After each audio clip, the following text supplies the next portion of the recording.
Grégoire donc, Perron, vous êtes directeur digital Natives and Corporate chez Google Cloud France.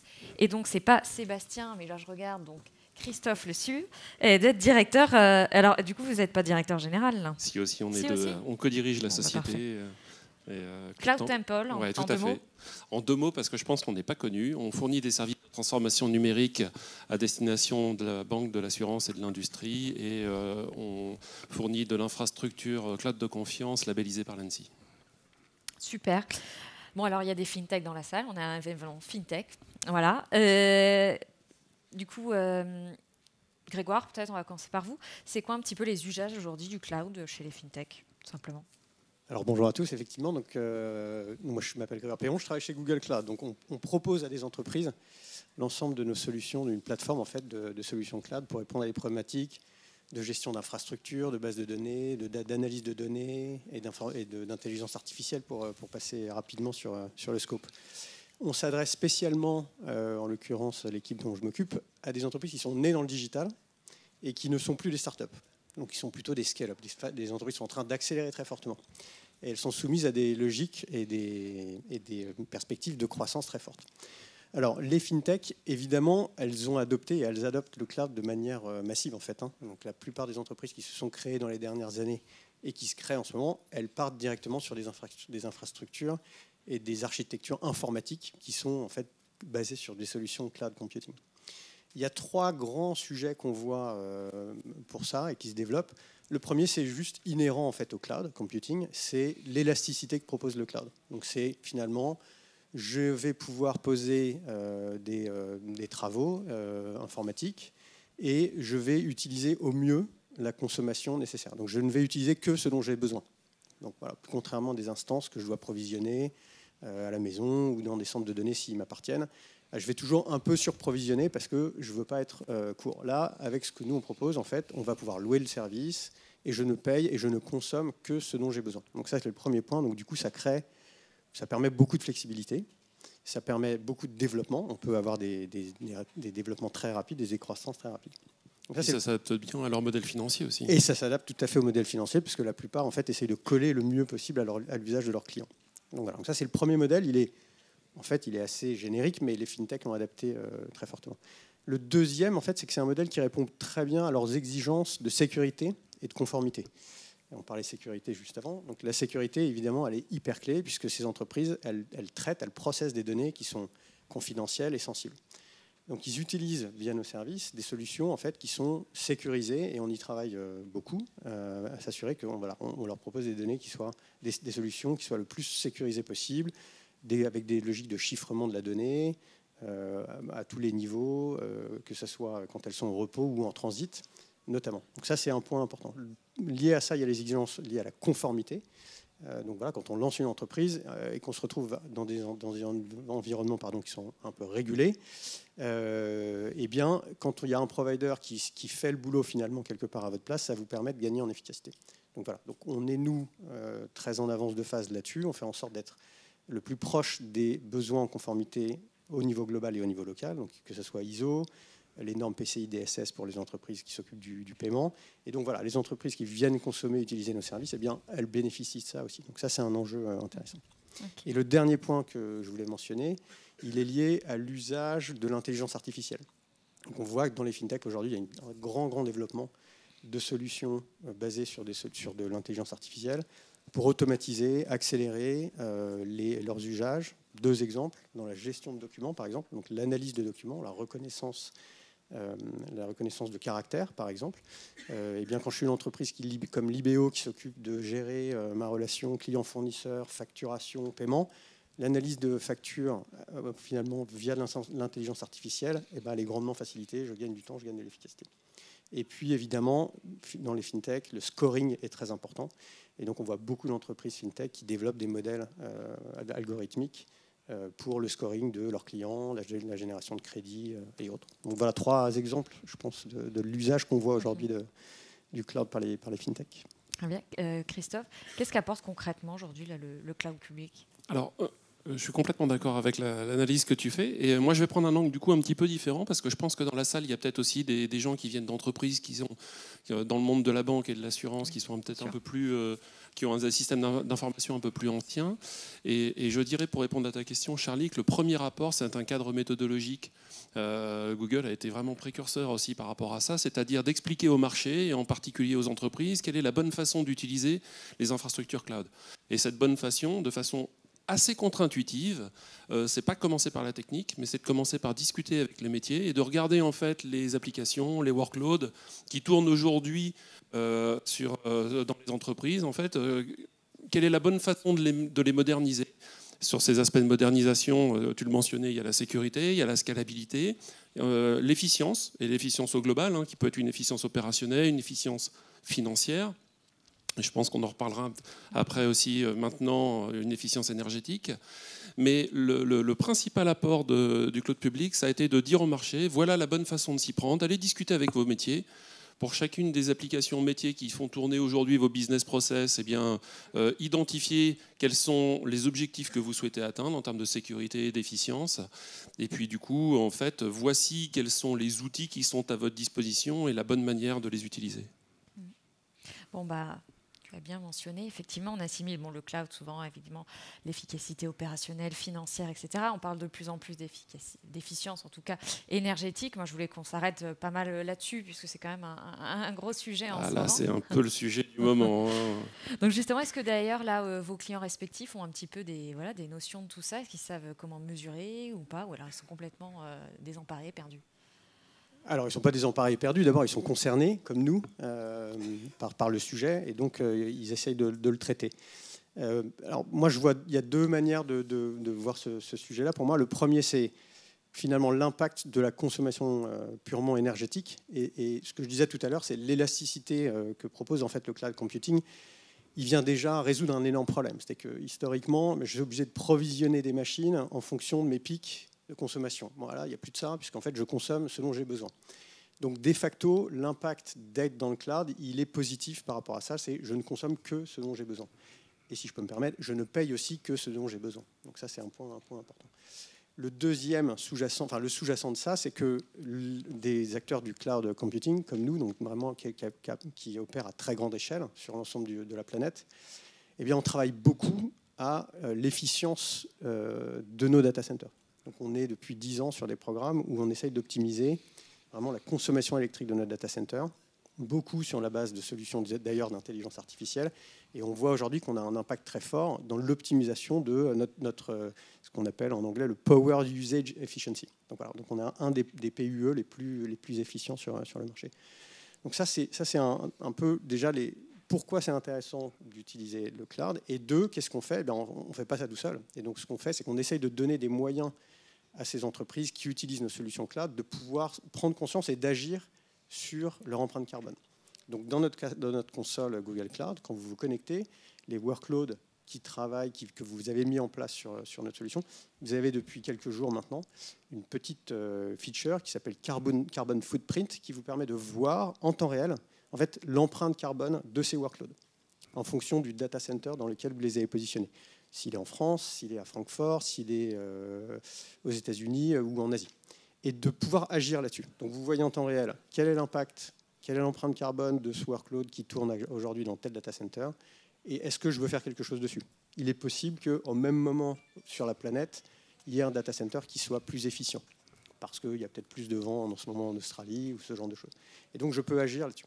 Donc voilà, la clé c'est d'abord de travailler à faire en sorte qu'on soit le plus efficient possible nous en tant que provider et en fait donner des outils qui permettent d'agir très concrètement dans son quotidien sur cette logique d'empreinte carbone qui, encore une fois, nous concerne tous et voilà. Y compris dans le secteur financier. Nous, on a des... Alors, le sujet en fait environnemental associé au cloud computing, il a apparu à peu près entre 12 et 18 mois, mais de façon très progressive, avec une accélération massive depuis le début de l'année, à tel point que chez Cloud Temple, on a des clients maintenant, j'en ai 3, qui ont commencé à nous demander à atteindre des objectifs de performance environnementale soumis à pénalité, ce qui est quand même une nouveauté.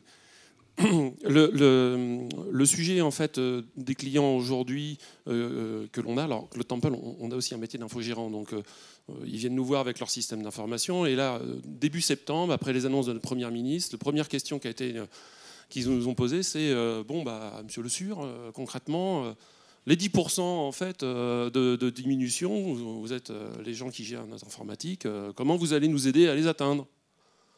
10%, mais 10% par rapport à quoi? Donc, les solutions cloud publiques aujourd'hui, le premier avantage, c'est de donner à chacun des clients une vision sur le T0, c'est-à-dire ce qu'ils consomment aujourd'hui. À partir du moment où on sait d'où on part, on peut commencer à réfléchir à comment on va améliorer les choses et comment, dans le cadre en fait, de la réponse au gouvernement, comment on va pouvoir en fait, être plus efficient et atteindre ces fameux 10%. Je raccroche ça aussi aux méthodologies de transformation numérique, c'est-à-dire dans les méthodologies de transformation numérique, il y a plusieurs façons de le faire. Vous pouvez simplement prendre ce qui est à droite et le mettre à gauche, ce qu'on appelle le rehosting. Voilà, la performance énergétique ou la performance financière ou la performance opérationnelle en termes de scalabilité, en attendre, elle sera relativement faible. Vous pouvez aller un petit peu plus loin, vous dire que tout compte fait, on va améliorer les choses, et dans le cloud public, améliorer les choses, ça veut dire automatiser généralement. Alors quand on automatise, ce qu'on appelle en fait le replatforming, on commence à avoir un certain nombre de gains, d'outils de mesure qui se mettent en place, on prend en visibilité, on gagne en sécurité aussi, parce que ça veut dire que pour automatiser, on est obligé de documenter. Et puis on commence à gagner en efficience opérationnelle, et comme Grégoire le disait, le fait de pouvoir déplacer facilement des workloads d'un environnement à un autre, d'un opérateur à un autre, d'un data center à un autre, sans automatisation, si on commence à appuyer sur des boutons dans un clicodrome, c'est mort. Donc ce bénéfice-là, en fait, on commence à avoir vraiment une efficience qui se met en place. Et puis, et ça, c'est le sujet des clients qui ont des systèmes d'information un peu historiques, c'est la question de comment je modernise vraiment et comment j'atteins une performance optimale dans l'usage des infrastructures cloud. Et là, c'est ce qu'on appelle le refactoring. Et là, on peut avoir, en fait, utilisé des fonctions logicielles comme le serverless, comme les containers, où en fait l'empreinte technologique physique que l'on va utiliser pour rendre un même niveau de service va être beaucoup plus faible.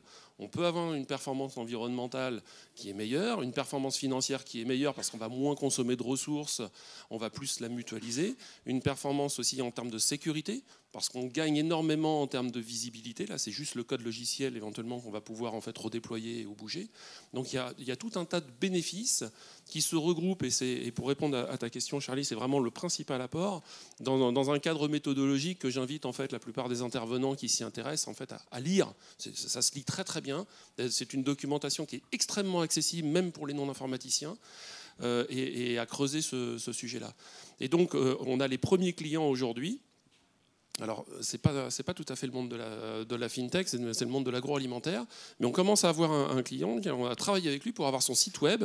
Si vous allez en haut à gauche, vous appuyez sur un bouton, vous avez version basse consommation. Et je pense que demain, dans le monde de la finance, en fait, vos clients ou les clients de vos clients seront extrêmement intéressés à avoir de la visibilité, alors évidemment en termes de sécurité, ça, les intervenants précédents en ont beaucoup parlé, mais aussi en termes d'environnement. C'est une question qui revient quasi systématiquement en fait, avec les clients qu'on a aujourd'hui.